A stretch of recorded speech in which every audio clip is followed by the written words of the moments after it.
How to short on Binance without leverage. In this tutorial, I'm going to show you how to do that.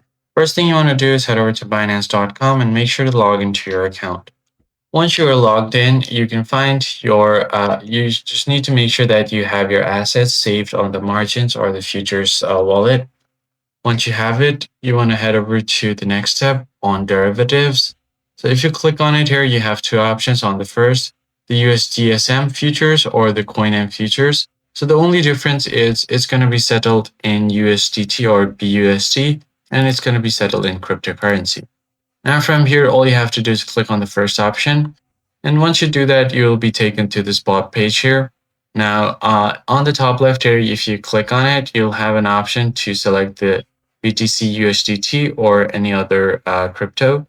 And for that matter, now the next step here is to click on the top right corner here on the isolated mode.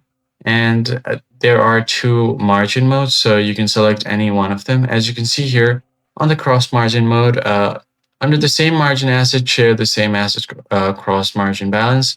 In the event of liquidation, your assets full margin balance along with any remaining open positions under the assets that may be forfeited.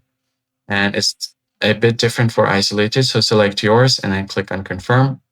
And once you have done that, you can go to the 10x here to decrease your leverage. So just go ahead and adjust your leverage all the way to the left, move the slider. So that means that you are going to have to turn off the leverage like this. And click on confirm. And then finally, you can enter your price here. So the current chart is here. So let's say if you want the price to go down from here to 27,000, you can just enter that and enter the size of your USDT as well. Once you've done that, you can take profit and stop loss at, you can just move your graph around here and just enter a number where you want to take your profit. And then you can also select that option to stop loss. And after doing so, you can just click on the sell short option and you should be good to go. So that's how you basically sell short on Binance without leverage. If this tutorial was helpful, hit the like button below and subscribe. I'll catch you guys on the next one.